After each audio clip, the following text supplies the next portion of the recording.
مونگتا کوئی نہیں، بلکہ عشق رسول کی باتیں کرتا ہوں، بلکہ عشق رسول کی باتیں کرتا ہوں۔ اب علامہ اقبال، ایک داڑھی منڈے کو رسول اللہ کی محبت سمجھ آ جائے، آج کے کسی مفتی یا مولوی کو سمجھ نہ آئے تو کتنی ایک کوفت والی بات ہے۔ اب دیکھیے اعلیٰ حضرت عظیم البرکت مجدد دین و ملت الشاہ امام احمد رضا خاں بریلوی رحمۃ اللہ علیہ فرماتے ہیں کہ زمین و زمان ہر چیز، اب دیکھیے زمین کا ذرہ ذرہ رب کی عبادت کرتا ہے،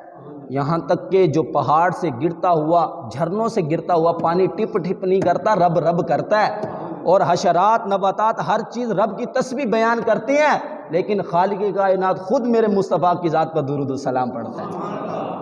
خود میرے مصطفیٰ کی ذات پر درود و سلام پڑھتا ہے۔ کتنا مرتبہ اعلیٰ ہے، اور اعلیٰ حضرت نے بھی اپنی عقیدت پیش کی، ہر عاشق اپنے انداز کے مطابق عقیدت پیش کرتا ہے، لیکن آج کی تاریخ میں جو اعلیٰ حضرت نے عقیدت پیش کی نہ کسی اور نے نہیں کی، اور آپ کا انداز یہ تھا، آپ اپنا تعارف یہ نہیں کراتے تھے کہ میں بڑا مفتی ہوں، میں بڑا عالم ہوں، یہاں تک کہ میری 6 ماہ کی عمر تھی تو میں نے ممبر پہ کھڑے ہو کے ایسا میلاد پڑھا کہ بڑے بڑے مفتی انگوشتے بندندہ ہو گئے، اپنی منہ میں انگلیاں ڈالنے لگے، یار ایسا کمال میلاد پڑھا، ایسی کمال کی حدیثیں حضور کی بیان کی، نہ کبھی اپنا یہ تعارف نہیں کرایا، جب بھی تعارف کرایا کرے تجھ سے کیوں پوچھے کوئی بات رضا، تجھ سے کتے ہزار پھرتے ہیں حضور کی بارگاہ میں، بلکہ ایک بار تو کہنے لگے تو حضور کے سامنے کہتا ہے کہ تو کچھ ہے، تیری کوئی ذات ہے، بلکہ تیری کوئی ذات نہیں ہے، تو وہ مدینے کا کتا ہے جس کی کوئی یعنی کہ وقت ہی کوئی نہیں ہے، یہ اپنا تعارف کرایا۔ اعلیٰ حضرت فرماتے ہیں زمین و زمان تمہارے لیے، مکین و مکان تمہارے لیے، چنین و چنا تمہارے لیے، بنے دو جہاں تمہارے لیے، بدن میں ہے جان تمہارے لیے، دہن میں زبان تمہارے لیے، ہم آئے یہاں تمہارے لیے اور اٹھے بھی وہاں تمہارے لیے، یہ دنیا میں بھی یا رسول اللہ آپ کے لیے ہی آئے ہیں، اور محشر میں بھی اٹھیں گے تو وہ بھی آپ کے لیے اٹھیں گے۔ بلکہ ایک شعر میں آپ نے فرمایا فقط اتنا سبب ہے محشر کا، کہ رب نے جو محشر لگانا ہے نا، سبب اتنا ہے، فقط اتنا سبب ہے محشر کا کہ شان محبوبی دکھائی جانے والی ہے، کہ آج رسول اللہ یعنی رب تعالیٰ اپنے محبوب کی شان بیان فرمائے گا، اور انداز یہ ہوگا کہ پیش حق مجدہ شفاعت کا سناتے جائیں گے، آپ روتے جائیں گے ہم کو ہنساتے جائیں گے، تھی خبر جس کی کہ وہ آج جلوہ دکھاتے جائیں گے اور حشر تک ڈالیں گے۔ آج تو لوگ باتیں کرتے ہیں نا بھائی، ہر ٹائم لبیک کا نعرہ لگانا یا رسول اللہ کی ہی بات کرنا، اتنی سخت بات کرنا، میں کہتا ہوں تو آج کل کی بات کر رہا ہے، بلکہ حشر تک ڈالیں گے ہم پیدائش مولا کی دھوم، جب تک سانس میں سانس ہے نا اس سے ذکر رسول اللہ کا ہی بیان ہوگا، اور جب حشر تک ڈالیں گے ہم پیدائش مولا کی دھوم، اور مثل فارس نجد کے قلعے گراتے جائیں گے، اور خاک ہو جائیں عدو مگر ہم تو رضا، دم میں جب تک دم ہے ذکر ان کا سناتے جائیں گے۔ اور اعلیٰ حضرت کیا فرماتے ہیں، کہتے ہیں تم اب دیکھیے میں ذکر کر رہا ہوں یا آپ ذکر کر رہے ہیں، کیا ہم ذکر کر رہے ہیں ہمارا ذمہ نہیں، بلکہ میرے مصطفیٰ کا ذکر کرنا تو بڑی بڑی پاک زبانوں کو یہ رتبہ ملا۔ آپ نے فرمایا، آپ فرماتے کلیم و نجی، مسیح و صفی، خلیل و رضی، رسول و نبی، عتیق و وسیع، غنی و علی، ثنا کی زبان تمہارے لیے، میں اشارے سے چاند کو چیر دیا، چھپے و خور کو پھیر لیا، گئے و دن کو اثر کیا، یہ تاب و تما تمہارے لیے۔ اعلیٰ حضرت فرماتے ہیں ہر شے بنائی مصطفیٰ کے واسطے ہے، بلکہ حدیث قدسی ہے لولا کلمہ ربوبیت، رب خود فرما رہا ہے، حدیث قدسی وہ ہوتی ہے جو رب نے فرمائی ہو، میرے مصطفیٰ کی زبان عطر سے بیان کی ہوئی ہو، اور بدلے کا زمانہ لاکھ پر قرآن نہیں بدلا جائے گا، قول محمد قول خدا فرمان نہیں بدلا جائے گا۔ آپ رب تعالیٰ خود فرما رہا ہے کہ اے میرے محبوب اگر میں نے تجھے نہ پیدا فرمانا ہوتا میں دنیا میں کوئی شے پیدا ہی نہ کرتا، میں آسمان نہ زمین نہ چاند ستارے، بلکہ شیخ ساسوری رحمۃ اللہ علیہ کیا فرماتے، کہتے نہ ہوتی زمین نہ ہوتا فلک بھی، نہ جن و بشر نہ حور و ملک بھی، نہ چاند ستارے نہ لو قلم نہ چاند ستارے، نہ جنت نہ دوزخ نہ دریا دہارے، دنیا میں کسی شے کا سایہ نہ ہوتا جو رب نے محمد بنایا نہ ہوتا، جب تک رسول اللہ کو نہ بنایا ہوتا تو رب کوئی شے پیدا نہ فرماتا۔ اور اعلیٰ حضرت عظیم البرکت مجدد دین و ملت الشاہ امام احمد رضا خاں بریلوی رحمۃ اللہ علیہ، آپ نے حضور کی ناموس کے اوپر بڑا پہرا دیا، بلکہ آپ نے بڑے نجدیوں کا، بڑے وابی دیوبندیوں کا سر تن سے جدا کیا، اب ظاہری سی بات نہیں تلوار سے جدا کیا، بلکہ آپ کا قلم خنجر کی مانند تھا، اور آپ خود اپنے شعر میں فرماتے ہیں کل کے رضا ہے خنجر خون خوار برق بار، اور آپ نے فرمایا کل کے رضائے خنجر خون خوار برق بار، آدا سے قید و خیر منائے نہ شر کریں، رسول اللہ کی محبت کے آن و تان نہ کریں، بلکہ ان کو پتہ نہیں کہ رضا کا خنجر جو ہے وہ جب سب قلم پہ چل گیا تو تمہارا کلا کما ہو جائے گا۔ اور آپ نے فرمایا، آپ نے کلا کما کیا بھی اور کہا دور ہو جا اے نجدی، تجھ سے کیا مطلب، ہم رسول اللہ کے، جنت رسول اللہ کی۔ آپ نے بڑا انداز سخن پیش کیا، بلکہ شاعر فرماتا ہے، اب دیکھیے حضور کی گلی سے ہٹ کر کوئی اگر کوئی دوسرا در ڈھونڈے تو اعلیٰ حضرت نے بھی انداز فرمایا اپنے، پھر کے گلی گلی تباہ ٹوکرے در بدر کی کھائے کیوں، عقل جو دل کو تے خدا پھر تیری گلی سے جائے کیوں۔ جب رب بندے کو عقل دیتا ہے تو ارادہ فرماتا ہے کسی کو بہتری کا، کو اسے مصطفیٰ کے دامن سے وابستہ کر دیتا ہے۔ اور دیکھیے جب رسول اللہ کی ناموس کسی کو سمجھ نہ آئے، حضور کا نام کسی کو سمجھ نہ آئے تو اس پر پھٹکار ایسی پڑتی ہے، وَمَكَرُوا وَمَكَرَ اللَّهُ وَاللَّهُ خَيْرُ الْمَاكِرِينَ، وہ اللہ سے بھی مکر کرنا شروع ہو جاتا ہے، وہ ایمان والوں سے بھی مکر کرتا ہے، وہ رسول اللہ سے بھی مکر کرتا ہے۔ حالت یہ ہو جاتی ہے يُخَادِعُونَ اللَّهَ وَالَّذِينَ آمَنُوا وَمَا يَخْدَعُونَ إِلَّا أَنفُسَهُمْ، وہ رب سے بھی دھوکہ کرتا ہے، رسول اللہ سے بھی دھوکہ کرتا ہے، اور ایمان والوں سے بھی دھوکہ کرتا ہے۔ اب اللہ رسول سے کوئی دھوکہ نہیں کر سکتا، اصل میں وہ ہم سے دھوکہ کرتا ہے۔ اب دیکھیے انداز سخن شاعر نے یہ فرمایا، آپ نے کہا جو رسول اللہ کے دامن سے وابستہ نہ ہو یا آپ کے دامن کو چھوڑ کے کسی اور طرف جائے نا،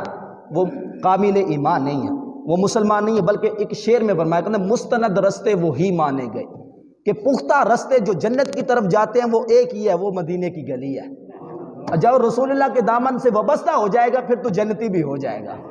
پھر تو صحابہ کا ماننے والا بھی ہو جائے گا، پھر تو اہل بیت کا ماننے والا بھی ہو جائے گا، پھر تو اولیاء کا ماننے والا بھی ہو جائے گا۔ وہ لفظ آمنو میں 4 لفظ جو موجود ہیں، اگر ان کی تفسیر کو تو سمجھ لے گا تو رسول اللہ کا غلام بھی بن جائے گا۔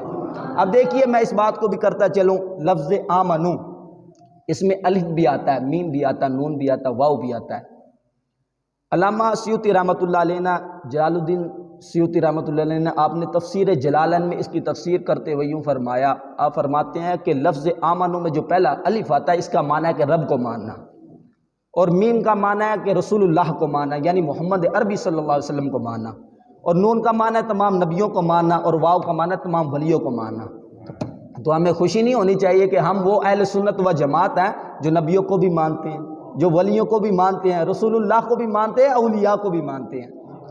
اور اب دیکھیے اعلیٰ حضرت عظیم البرکت مجدد دین الملت، آپ نے بھی بڑا پیرا دیا، لیکن جو شاعر نے اپنا انداز پیش کیا کہ مستند رستے وہی مانے گئے جن سے ہو کر تیرے دیوانے گئے،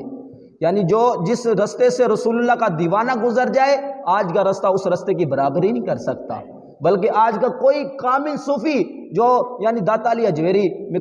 کشف المعجوب میں لکھا کہ آج کوئی بھی متقی پرہیزگار کتنے بھی تقوی پر مرتبے اعلیٰ ہو، لیکن وہ رسول اللہ کے غلام جو صحابی رسول ہے نا، جس نے ایک بار دیکھ کر رسول اللہ کو ایمان کی حالت میں دیکھا اور نماز بھی پڑھنے کی حاجت نہیں ہوئی، یہاں تک کہ نماز کا موقع بھی نہ ملا، جہاد میں گیا شہید ہو چکا، اور اس کے خاک کے برابر نہیں ہو سکتا۔ یہ رسول اللہ کی غلاموں کی شان ہے۔ شاعر کہتا ہے مستند رستے وہی مانے گئے جن سے ہو کر تیرے دیوانے گئے، اور لوٹ آئے جتنے فرزانے گئے تاب منزل صرف دیوانے گئے۔ اب دیکھیے غزوہ احد میں 1000 حضور علیہ الصلوۃ والسلام کے ساتھ جو سپاہی موجود تھے، اب ان میں 300 منافقین بھی شامل تھے، 300 منافقین بھی شامل تھے۔ شاعر کہتا ہے کہ تاگے آکھیا موم نو دستے سہی، اگ مینوں لگی سڑنا میں ہے سی سڑدی تو جاندی۔ اب دیکھیے محبتی ہوتی ہے نا، اس کے دھاگے کو آگ لگاؤ نا تو اس کی موم بھی پگھلنا شروع ہو جاتی ہے۔ اب دھاگا موم سے بات کرنے لگا، وہ کہتا ہے آگ تو مجھے لگی ہوئی ہے، پگھلنا میں نے ہے، تو کیوں پگھل رہی ہے؟ اب اس نے کیا کہا، یہ غزوہ احد کا منظر، تاکہ آکھیا موم نو دس سے سہی اگ مینوں لگی سڑنا میں ہے سی سڑدی تو جاندی۔ ہن دھاگے نے موم سے بات کی، اس نے کہا سلیم تو سمجھیو نہیں، اتنے جت کے بھی بازی ہر جائیدہ، جنہوں من دے وچ وسا لئیے انہوں سیک بھی لگے تے مر جائیدہ۔ اب ہمارے دلوں میں جو ایمان ہے وہ رسول اللہ کی محبت ہے، اگر رسول اللہ کی محبت پہ کوئی ڈاکہ ڈالے تو بے شک اگر وہ پیرا نہ دے سکے اس سے اچھا ہے کہ وہ مر جائے۔ اب یہ انداز پیش کیا غزوہ احد میں حضور کی قیادت میں، یعنی حضور خود موجود ہیں۔ اب غزوات کہتے ہی اسے جس میں خود حضور موجود ہوں، اور جس میں موجود نہ ہو اسے سرائے کہتے ہیں، غزوہ کہتے ہی نہیں ہے۔ اب غزوہ احد میں حضور خود موجود ہیں، اور 1000 حضور کے سپاہی موجود ہیں، لیکن ان میں سے 300 منافقین بھی شامل ہیں، اور جن کا قائد عبداللہ بن سلول منافق خود۔ لیکن حضور کے آمد سے پہلے مدینہ میں نے یہ بڑا اپنے آپ کو صوفی متقی پرہیزگار کہلاتا تھا، لیکن حضور نے آنے کے بعد خود اس کو منافق فرمایا کہ یہ بڑا بڑا منافق ہے۔ اب جب حضور کی قیادت میں تھا تو اس نے کہا کہ میرا فیصلہ چلے گا۔ اب دیکھیے آج کے لوگ بھی کچھ کہتے ہیں نا، لہٰذا یار مسجد ہے۔ اب دیکھیے حالانکہ روح رب تعالیٰ، اب حضور علیہ السلام نے خود ارشاد فرمایا، بخاری شریف کی حدیث ہے، دیگر کتب احادیث میں جو بخاری میں آ جائے وہ دوسری حدیثوں میں بھی لازمی ہوتی ہے، دیگر کتب احادیث میں ہے کہ ساری روح زمین رب تعالیٰ نے اپنے رسول اللہ کے لیے یہ مسجد بنا دی ہے، جہاں چاہے رسول اللہ کا امتی وضو کر کے کھڑا ہو کے نفل ادا کرے، رب تعالیٰ قبول فرمانے والا ہے، وہ بڑا غفور الرحیم ہے۔ اب جب مسجد کے اندر ہی رسول اللہ کا نام لیا جائے تو ہمیں کیوں کوفت ہو، ہمیں کیوں پریشانی ہو، ہمارے سینوں میں کیوں وہ جو کینہ بغض بھرا ہو وہ کیوں باہر آنے کو لیے تیار ہو؟ حالانکہ بنائی ساری روح زمین رسول اللہ کے لیے مسجد ہے، اور اگر مسجد میں رسول اللہ کا نعرہ لگا دیا جائے تو اس میں کوئی پریشانی ہونی چاہیے؟ نہیں ہونی چاہیے۔ اب دیکھیں غزوہ احد میں 300 منافقین بھی شامل ہے۔ عبداللہ بن سلول کہنے لگا کہ بھائی فیصلہ میرا چلے گا، لہٰذا غزوہ بدر میں آپ سردار تھے، اب مجھے بنائیے، لہٰذا فیصلہ میرا چلے گا۔ اب حضور نے کیا فرمایا؟ حضور نے فرمایا کہ ہم وہ ہیں جو رب کی مانتے ہیں۔ اب دیکھیں اس بات پر بھی غور کرنی ہے، نبی واحد ہوتا ہے جو اپنے رب کی مانتا ہے، اور وگرنہ سارے امتی اپنے نبی کی مانتے ہیں۔ اور آج بھی کچھ شعبہ ایسا ہے جو کہتے ہیں ہم بس رب کی مانتے ہیں، اور بھائی تمہارا نبی کوئی نہیں، تم نے کسی کا کلمہ نہیں پڑھا، تم نے ڈائریکٹ رب سے کلمہ پڑھا ہے، بلکہ امیر المجاہدین آپ فرماتے ہیں کہ ہم نے کلمہ رسول اللہ کا پڑھا ہے، اور تقلید ہم امام اعظم کی کرتے ہیں، اگر اس سے گھٹ کے کوئی بات کرتے ہو ہم اسے مانتے ہی نہیں ہیں۔ اب دیکھیے 300 منافقین شامل تھے، عبداللہ بن سلول کہنے لگا کہ اب میں سردار بنوں گا، لہٰذا غزوہ بدر میں آپ نے جو بھی قیادت کی اب میں کروں گا۔ تو حضور نے فرمایا ہم وہ غلام ہیں جو رسول یعنی رب کی مانتے ہیں، ہم کسی اور کی نہیں مانتے، بلکہ ہم تیری نہیں مانیں گے، فیصلہ وہ ہوگا جو میں بیان کروں گا۔ اب وہ کہتا ہے کہ اگر میرا فیصلہ نہیں ہوگا نا، میری بات یعنی کہ آپ کے اندر رائے نہیں ہوگی تو میں اپنے 300 غلاموں کو نکال لوں گا۔ تو حضور نے فرمایا جلدی کر، جلدی کر، جلدی کر، اپنے بندے کاٹ لیں۔ اب دیکھیے نا کچھ بندے ہیں نا بھائی مسجد میں نعرہ لگا ہے، مسجد میں نعرہ لگتا رہے گا تو یہ تو فتنہ برپا ہو جائے۔ میں کہتا ہے اس سے بڑھ کر کوئی چیز ہی نہیں ہے، یہ تو فرق بتاتا ہے ایمان والا کون ہے، غیر ایمان کون ہے، اور کس کے سینے میں رسول اللہ کی محبت ہے، کس کے سینے میں نہیں ہے۔ اور یہاں تو صحابہ کا عقیدہ موجود ہے، غزوہ یہاں تک کہ جنگ یمامہ میں جب منافقین نے بھی اور کافروں نے بھی اور حضور کے غلاموں نے بھی اللہ اکبر تکبیر کا نعرہ بلند کیا تو کافروں نے بھی یہی بلند کیا کہ پتہ نہیں چلے گا کون کس کو مار رہا ہے، کون کس کو شہید کر رہا ہے، لیکن ادھر حضور کے غلاموں نے فرمایا اب اللہ اکبر کا نعرہ نہیں لگے گا، یا محمد کا نعرہ لگے گا۔ اب منافق اور کافر اس بات کو گوارا نہیں کرتا کہ وہ رسول اللہ کا نام اپنی زبان سے لے، اور اس سے تو یہ ونڈ ہو گئی کہ پتہ چل گیا رسول اللہ کے غلام کون سے ہیں اور غیر غلام کون سے ہیں۔ اب جب بھی منافق اور غیر مومن کا پتہ کرنا ہو تو اس کے سامنے میرے مصطفیٰ کا نام لے لینا۔ جس طرح حضرت علی مرتضیٰ شیر خدا رضی اللہ تعالی عنہ حضور نے فرمایا نا منافق کی پہچان کرنی ہو تو اس کے سامنے میرے علی کا ذکر کرنا، اگر اس کے سینے پہ یعنی متھے پر بل پڑنے شروع ہو جائے سمجھ لینا منافق ہے، اگر اس کا دل خوش ہو جائے سمجھ لینا مومن ہے۔ تو میں اسی بات کے دھڑے پہ یہ بات دے رہا ہوں، اگر تم نے غیر ایمان اور ایمان والا دیکھنا ہو تو اس کے سامنے لبیک یا رسول اللہ کا نعرہ لگا دینا، اور اگر وہ خوش ہو جائے تو سمجھ لینا ایمان والا ہے، اگر نہ خوش ہو تو سمجھ لینا غدار ہے،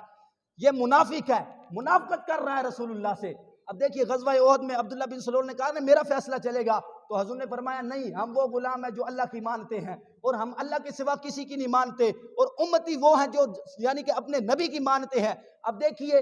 عبداللہ بن سلول نے جب اپنے وہ سپاہی نکالے 300 صحابی یعنی 300 سپاہی نکالے، حضور نے فرمایا ان کو لے جا، ہمیں کسی تیرے بندے کی ضرورت نہیں ہے، بلکہ اسلام اپنے خود اپنا قائم دائم ہے، یہ اپنے انداز سے کھڑا ہے، یہ کسی کا سہارا نہیں لیتا، بلکہ بندے تھوڑے ہو پختہ، ہو ایمان والے،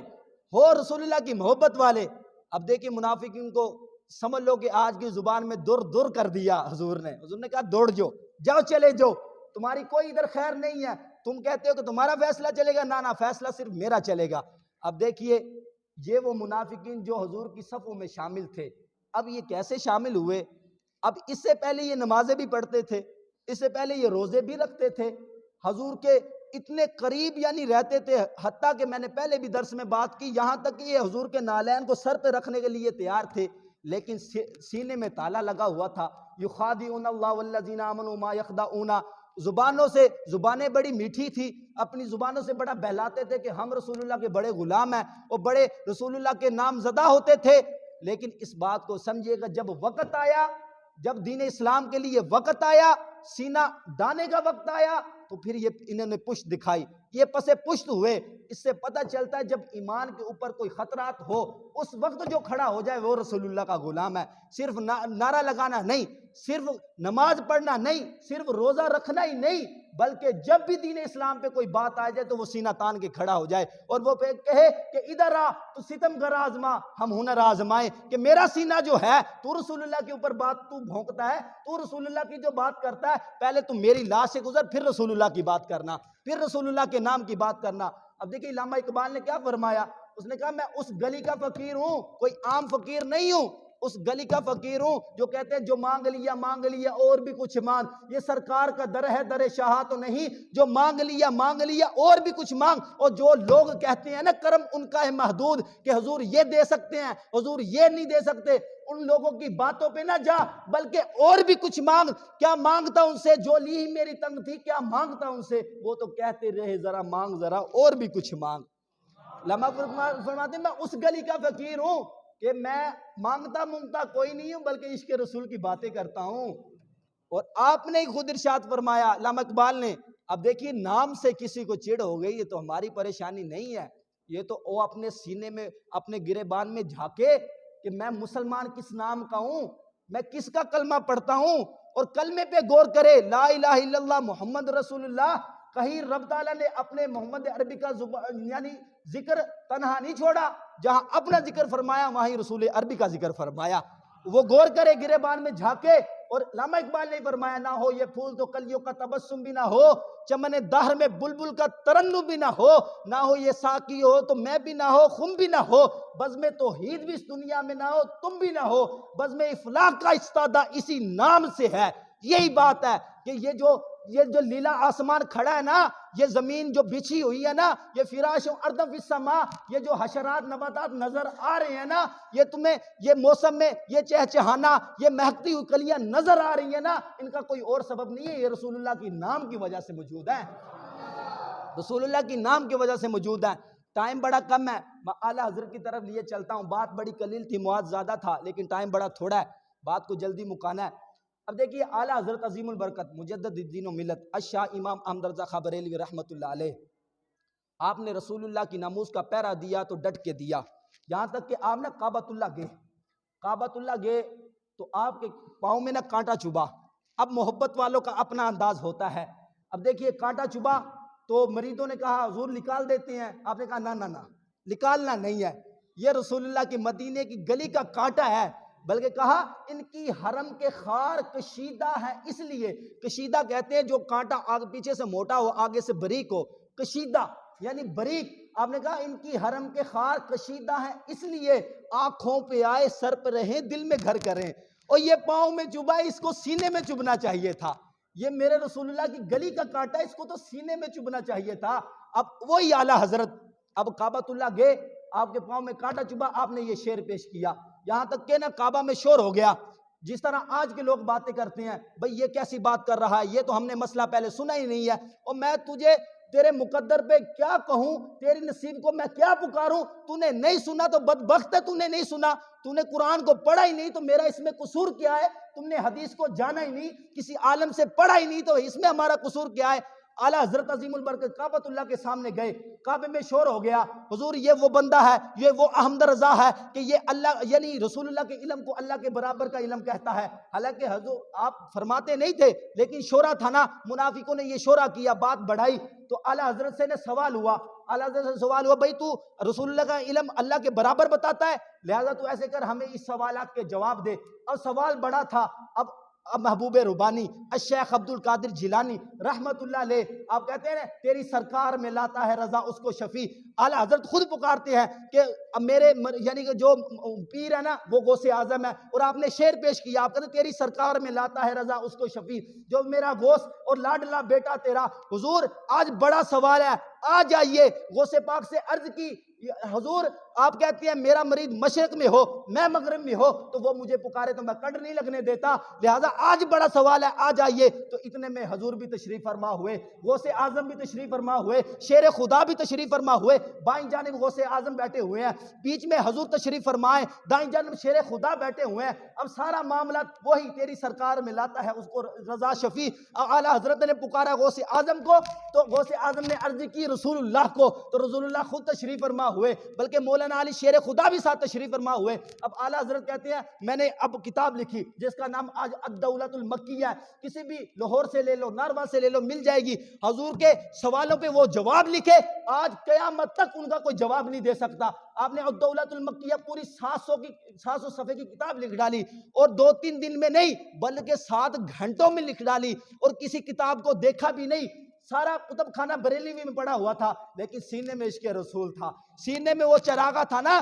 سینے میں جو پھول کھلا ہوا تھا وہ عشق رسول کا تھا۔ تو اب آپ نے اب سے دیکھیے، آپ سے سوال ہوا، یہاں تک کہ آپ نے پوری جب کتاب لکھی نا، جب وہ اس عربوں کے سامنے کی، عربیوں کے سامنے کی، تو وہ بڑے پریشان ہوئے، انگشتے بدندہ ہو گئے، وہ کہتے ہیں اتنی فصیح عربی، اتنی بلیغ عربی یہ تو ہم نے بھی کبھی بیان نہیں کی۔ اور وہ نے اتنی بات دیکھ کر آپ کے قدموں میں پڑھنے لگے، آپ کے ہاتھ کو چومنے لگے، آپ کے پاؤں کو چومنے لگے، اور عرض کرنے لگے حضور ہمیں اپنا شاگرد بنائیے، حضور ہمیں اپنا شاگرد بنائیے۔ اب دیکھیے وہ اعلیٰ حضرت جس نے حضور کی ناموس کے اوپر پہرا دیا، ابھی مکے سے مدینے کو نہیں چلے تھے، ابھی مکے سے مدینے کو نہیں چلے تھے، ابھی آپ کے اونٹ تیار ہو رہے تھے، اور مکے میں پہلے شور ہو چکا، مدینے میں پہلے شور ہو چکا تھا کہ احمد رضا آ رہا ہے، رسول اللہ کا غلام آ رہا ہے، احمد رضا آ رہا ہے۔ اب احمد رضا کی یہ شان ہے، آپ خود کہتے ہیں کرو مدح اہل دول رضا، کہ دنیا کی آپ خود پکارتے کہ یہ میں دنیا کی کتوں کی بات نہیں سنتا، میں ایک ہی طرف میرا رخ ہوتا ہے، اور میرے اس کا غم نہیں ہے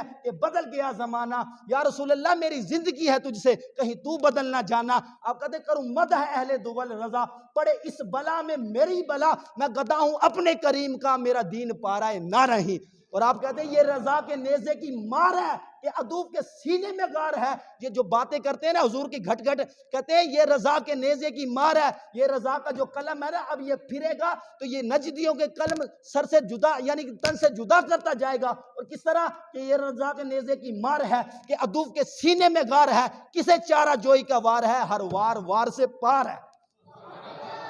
کسی نے کہا نا حضور آپ کعبے کی اتنی بات نہیں کرے، مدینے کی بڑی بات کرتے ہیں۔ اس نے کہا ہم عشق کے بندے ہیں، کیوں بات بڑھائی ہے، کعبہ ہی بڑا افضل،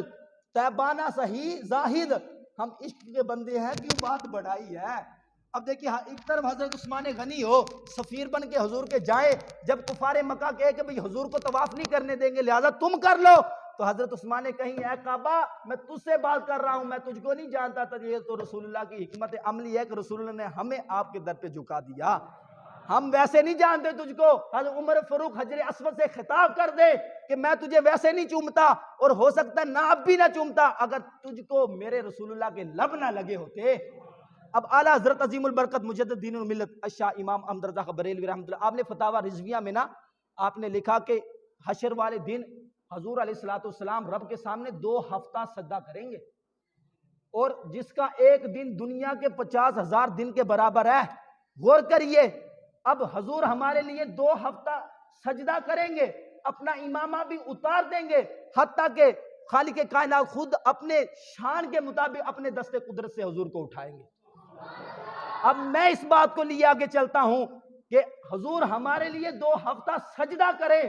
اور کرتوت تم اور میں کریں، اور حضور کے نام پہ ہاتھ کھڑا کر کے نعرہ نہ لگا سکے، تو اس سے بڑا بزدل ہی کوئی نہیں ہے، اس سے بڑا بزدل کوئی نہیں ہے کہ رسول اللہ کا نام ہو اور رسول اللہ کے نام پہ نعرہ نہ لگا سکے اور حضور اس کے لیے 2 ہفتہ سجدہ کرے۔ بلکہ ہم تو ہر دار میں، ہر یہاں تک کہ تخت دار پر بھی چڑھ کے، جس طرح ممتاز قادری نے نعرہ لگایا جب پھانسی میں پھندا ڈلنے لگا، تو آپ نے کہا جلاد تم نے کام اپنا کرنا ہے، لیکن کرنا اس وقت جب میری زبان پہ لبیک یا رسول اللہ جاری ہو۔ تاجدار لبیک لبیک یا رسول اللہ لبیک لبیک لبیک یا رسول اللہ لبیک لبیک لبیک یا رسول اللہ لبیک لبیک لبیک یا رسول اللہ لبیک لبیک لبیک یا رسول اللہ لبیک لبیک لبیک یا رسول اللہ لبیک لبیک لبیک یا رسول اللہ لبیک لبیک لبیک یا رسول اللہ.